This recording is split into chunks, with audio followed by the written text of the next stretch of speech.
सभी को नमस्कार। मैं एक बार पुनः आपके सम्मुख डॉक्टर शिवाकांत पाठक सत्य, न्याय और धर्म की प्रयोगशाला में आपका स्वागत करता हूं। आज चर्चा में हम यूनिवर्सल ह्यूमन वैल्यू के लेक्चर 4 के तृतीय पार्ट को लेके आपके सम्मुख उपस्थित हूं। इस पार्ट में मैं संबंध में भाव, जिसमें शिष्ट मूल्य की चर्चा करूंगा, जहां मैंने पहले और दूसरे भाग में संबंध भाव में जो 9 मूल्य हैं, जो विश्वास से शुरू होता है, प्रेम पे समाप्त होता है, जिसका ये शिष्ट स्थापित मूल्य है और हर स्थापित मूल्य के हर शिष्ट मूल्य है और इन मूल्यों के अभाव में क्या क्या है, इसकी चर्चाओं के क्रम में है, जहां मैं 1 से 8 तक विश्वास से लेके कृतज्ञता तक का के स्थापित मूल्य में सौजन्यता से लेके सौम्यता तक की चर्चा कर चुका हूं। जहां हम लोगों ने देखा था कि विश्वास की जहां जहां संबंध भाव में कमी होती है, वहां डर का भाव पैदा हो जाता है। जहां जहां सम्मान के भाव में ट्रांसपेरेंसी का अभाव होता है, वहां ईगो, अहंकार और अवसाद, डिप्रेशन की प्रक्रिया हो जाती है। उसके बाद स्नेह के भाव को देखा था। स्नेह के भाव का जो शिष्ट मूल्य आया था वो निष्ठा था, और जिसके अभाव में विरोध का भाव और द्वेष का भाव, घृणा का भाव हो जाता है। जब स्नेह नहीं है तो घृणा होगा, इसका जो कॉम्प्लीमेंट्री भाव है। इसके बाद वात्सल्य को देखा, जिसका शिष्ट भाव सहजता है, जिसके अभाव में प्रतिक्रिया का भाव आ जाता है, रिएक्शन का भाव आ जाता है। अगला भाव हम लोगों ने देखा था श्रद्धा का भाव, जिसका शिष्ट मूल्य है पूज्यता, वर्कशिप, जिसके अभाव में हम अपने को विशेषता, डोमिनेंस नेचर में आ जाते हैं, जिसमें कहते हैं कि मैं ही सब कुछ हूं, एको अहम द्वितीयो नास्ति। गौरव का भाव था, जिसमें सरलता, जिसके अभाव में दीनता, हीनता और क्रूरता का भाव आ जाता है। इसके बाद कृतज्ञता का भाव, जिसका शिष्ट मूल्य था सौम्यता, जिसके अभाव में कृतज्ञता, थैंकलेसनेस, कोई मुझे मेरी विशेषता को, मेरे ज्ञान के बढ़ाने में मेरी मदद की और मैं ये समझ भी पाया लेकिन उसको एक धन्यवाद नहीं दे पाया, तो कृतज्ञता का भाव जो होता है वह ग्रेटिट्यूड का अपोजिट भाव है। अगर ग्रेटिट्यूड का भाव है तो सौम्यता, सॉफ्टनेस, जो इसका एक्सप्रेस वैल्यू है, जो एक्सप्रेशन वैल्यू है, सौम्यता का भाव जो आता है, उसको हम देख पाते हैं। अब हम आज के लेक्चर में प्रेम, जिसका शिष्ट मूल्य है अनन्यता, उसको देखने के लिए कर रहे हैं। अनन्यता का मतलब होता है नो डिफरेंशिएशन, कोई भी विभेद नहीं। This is a concept of oneness, अनन्यता, सब एक है, ऐसा भाव प्रेम का भाव है। देखते हैं इस प्रेम के भाव में हम प्रेम को किस तरह से परिभाषित करते हैं। Oneness has to do with feeling of not other. एकता का भाव क्या है? वननेस, एक का भाव क्या है? एक का भाव मतलब दूसरा कोई नहीं, we are one. In other words, all are our own. दूसरे शब्दों में हम कहें कि सभी अपने हैं। ये जो सभी अपने कहते हैं हम, तो ये सभी अपने कहने का भाव परिवार तक सीमित नहीं रहता, यह पूरे ब्रह्मांड में सभी अपने हैं। सभी मानव और शेष प्रकृति की सभी इकाइयां अपने हैं और सभी आपस में जुड़ी हुई हैं और एक दूसरे पे निर्भर है।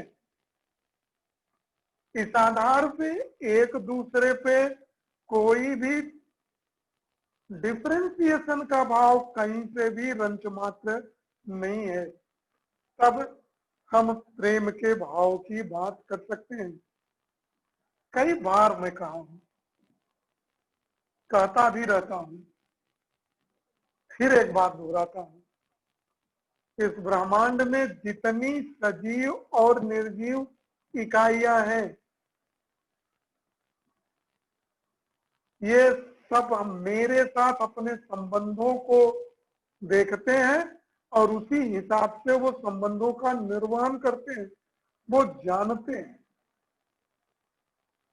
कोई भी चीज ऐसी नहीं है जो मेरे साथ संबंधों, मेरी जरूरतों का नहीं है, मेरे साथ साथ संबंधों में नहीं है और उस संबंधों को पूरा करने के लिए नहीं है। वह या तो सीधे मेरे संबंधों से ही पूरा करने के लिए है या मेरे वो संबंधी जो मेरे संबंधों को, मेरी जरूरतों को पूरा करने वाले हैं, उनकी जरूरतों को पूरा करने वाला है और इस हिसाब से वो तैयार भी होते हैं। मैं ही हूं, मानव ही है जो ये नहीं देख पाता। इसमें मानव को ही सुख और समृद्धि का भाव निरंतरता के साथ चाहिए, प्रेम का भाव मानव को ही चाहिए और हम ही नहीं देख पाते। हम विभिन्न विभिन्न उद्देश्यों के थ्रू, अज्ञानता के थ्रू, सही सिद्धांतों के अभाव में, बिना दिमाग का प्रयोग किए हुए, मान्यताओं में जीते हुए, विभेदों में जीते हुए, हम इस एकता के भाव को नहीं समझ पाते और ऐसा करते हुए हम अपने शरीर को दुख दे देते हैं। जब शरीर दुखी होगा, स्वस्थ नहीं होगा, तो क्या मैं सही रूप से इस शरीर में रह पाऊंगा और जो मेरी मूल चाहना है, नव भाव और सही विचार के साथ, सही भाव और सही विचार के साथ, क्या मैं इसको प्राप्त कर पाऊंगा? तो मुझे देखना, समझना और सोचना पड़ेगा। प्रेम का भाव नहीं है कि जब हम दूसरे को के रंग रूप को देखकर करते हैं। मैंने किसी को देखा, चेहरे से सुंदर लगा, कपड़े से सुंदर लगा, फिगर से सुंदर लगा, पीछे पड़ गए। यह प्रेम का भाव नहीं है। जिन जिन लोगों ने ऐसा करके ऐसे मटेरियल को प्राप्त कर लिया है, वो सुख की अवस्था में आज नहीं है। जो भी चीज अच्छी लगे, कल्पना करें,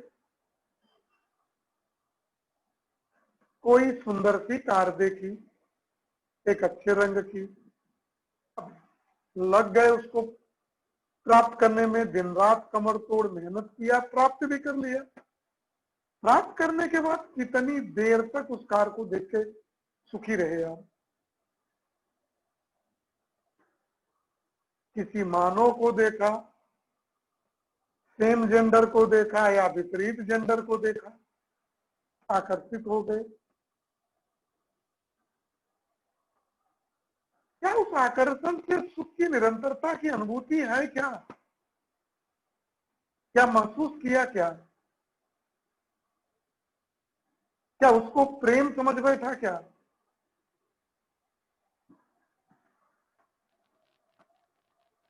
क्या एक ही मटेरियल को प्रेम का भाव दिखाया और वो भाव दूसरे के लिए नहीं दिखाया?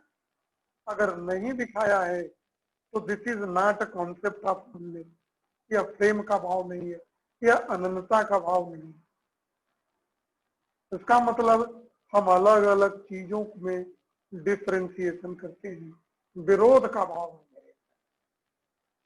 मैं अलग अलग चीजों के कारण, अलग अलग पैमाने पे चीजों को रखने के कारण, अलग अलग आधार पे, अलग अलग चीजों से मैं प्रेम करता हूं।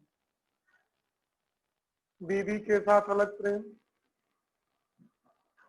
दूसरे के साथ अलग प्रेम, बॉयफ्रेंड के साथ अलग प्रेम, गर्लफ्रेंड के साथ अलग प्रेम, माँ के साथ अलग। जब जब मुझे प्रेम का भाव आता है मेरे अंदर, तो मेरे अंदर ये मेरा है, तुम्हारा है, मेरा है, अपना है, इसके बीच मेरे अपने का कोई दीवार नहीं रहता है। अगर हम आज अपनी स्थिति का आकलन करें तो हम पाते हैं कि कई तरह की बाउंड्रियां हैं। पड़ोसी को लेके अलग कॉन्सेप्ट, माँ को लेके अलग कॉन्सेप्ट, बाप को लेके अलग कॉन्सेप्ट, बीवी को लेके अलग कॉन्सेप्ट, बच्चों को लेके अलग कॉन्सेप्ट, भाई को लेके अलग कॉन्सेप्ट, बहन को लेके अलग कॉन्सेप्ट, बॉयफ्रेंड को लेके अलग कॉन्सेप्ट, और एंड सो ऑन। इस तरह की जो अलग अलग बाउंड्रियां हैं और विभिन्न प्रकार के रेशों में, भाषा में, रंग में, चमड़े के रंग में, कलर में, सेक्ट में, जिन चीजों में हम फंसे हुए हैं और इनके कारण जो प्रेम का भाव है वो प्रेम नहीं है, वह विभेद है। वह प्रेम की सही परिभाषा नहीं है। प्रेम की परिभाषा वो है जो सबके साथ एक भाव हो, सभी चीजों के साथ एक ही भाव नजर आए। अगर हम सब दूसरी भाषा में कहें तो सभी अपने हैं, सभी हमसे जुड़े हुए हैं। इस भाव को अनंतता के रूप में पहचानना है। प्रेम की जो अभिव्यक्ति है वह अनंतता के रूप में दिखाई देनी है, न कि अलग अलग चीजों में अलग अलग तरह से। अनंतता के भाव के तहत ही हमारे अंदर जो दीवार है, बाउंड्रियां है, वो अपने आप ही गिर जाती है। सब अपने हैं, सबके साथ एक भाव है। जो भाव माँ के साथ है वही भाव पिता के साथ है, वही भाव भाई के साथ है, वही भाव बच्चों के साथ है, वही भाव बीवी के साथ, वही भाव दूसरे भी इकाई के साथ है। परंतु आज की मेरी स्थिति तो मैं बताया ही है कि भाषा के आधार पे, जाति के आधार पे, रंग के आधार पे, नस्ल के आधार पे हमने जो ये बना रखे हैं विभिन्न ग्रुप, यह प्रेम के भाव को पैदा नहीं करने दे रहे हैं। यह भेद प्रेम और अनंतता के भाव को हमारे दिमाग से खत्म कर रहे हैं। देखें, जाने और समझें, इसी भाव को लेके हमें बाहर निकलना पड़ेगा। ये भाव है क्या?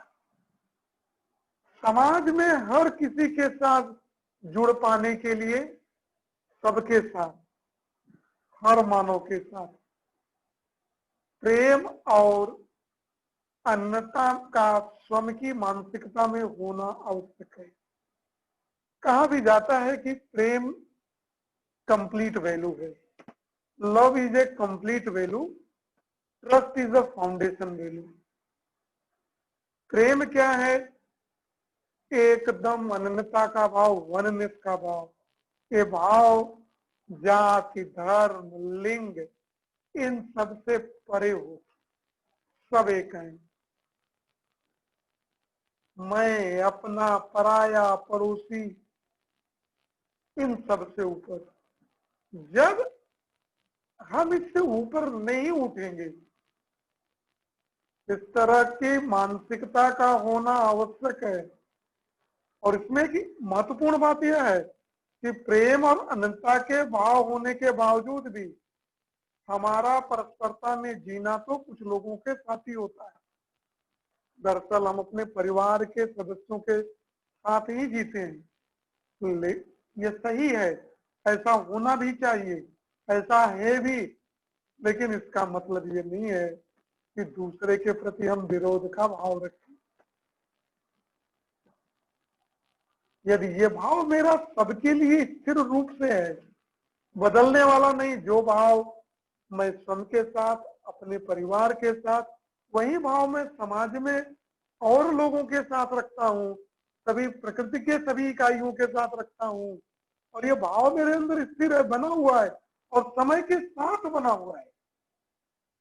तो जिस मानव के साथ भी हम जी रहे होते हैं, जिसके देश काल परिस्थिति में भी जी रहे होते हैं, उन सभी मानवों के साथ हम संबंधों में अपनी ओर से अपेक्षाओं, दायित्वों और कर्तव्यों का ठीक ठाक निर्वहन कर रहे होते हैं।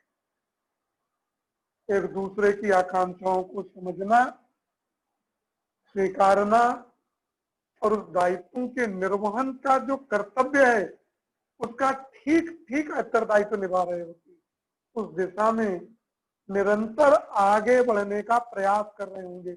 ऐसा प्रयास करते हुए सुख की निरंतरता, कंटिन्यूअस हैप्पीनेस का भाव हम प्राप्त करते रहते हैं। और ऐसा रहता है तो हम किसी के साथ विरोध का भाव नहीं करते और दूसरे का शोषण भी नहीं करते। एक्सप्लॉयटेशन का भाव हमारे अंदर नहीं आता है। देखिए, ये जो भाव है, the expression of the 9 established value, जो 9 अस्थायी भाव हैं, और उसमें जो 9 एक्सप्रेस्ड वैल्यू है, शिष्ट मूल्य है संबंधों में जीने के लिए, और ये सब मिला के 18 भाव हैं। यही संबंधों के निर्वहन की दिशा में आगे बढ़ने के लिए कार्य करते हैं, निरंतरता की दिशा में आगे चलते हैं। और जब हम इन 9 शिष्ट मूल्यों को एक्सप्रेस्ड वैल्यू के साथ मिला के, स्थापित मूल्यों के साथ मिला के जीते हैं, तब हम संबंधों के भाव को जी पाते हैं। यही एक्सप्रेस्ड वैल्यू का मतलब है। प्रॉब्लम, कंप्लेन, समस्या और कंप्लेन, संबंधों में समस्या और संबंधों में शिकायत का भाव तब होता है जब मेरे अंदर ये 18 मूल्य होते हैं। The expressed value connects to established value in one with the established value in the other. जो ये शिष्ट मूल्य है, वह स्थापित मूल्य जो है, वह उसके साथ, उसका जो स्थापित मूल्य है उसके साथ कनेक्ट होने की दिशा में हमें बांधता है। अपने में स्थापित मूल्यों का होना, भाव, क्या उसका भाव होना या दूसरे तक उसका पहुंच पाना, इन दोनों ध्रुवों को जोड़ने वाली कड़ी के रूप में शिष्ट मूल्य दिखाई पड़ते हैं। यह भी जानना जरूरी है, अगर प्रेम का स्थापित मूल्य है, अनन्यता के भाव से प्रेम के भाव को पूर्ण रूप से समझा जाता है। अगर प्रेम का भाव है तो सारे भाव अपने आप ही अपने अंदर समाहित हो जाते हैं। आज के लेक्चर में बस इतना ही। फिर आपसे मिलेंगे एक नए लेक्चर के साथ, एक नए कड़ी में। तब तक के लिए हम आपसे विदा लेते हैं। संबंधों के भाव से सभी को नमस्कार।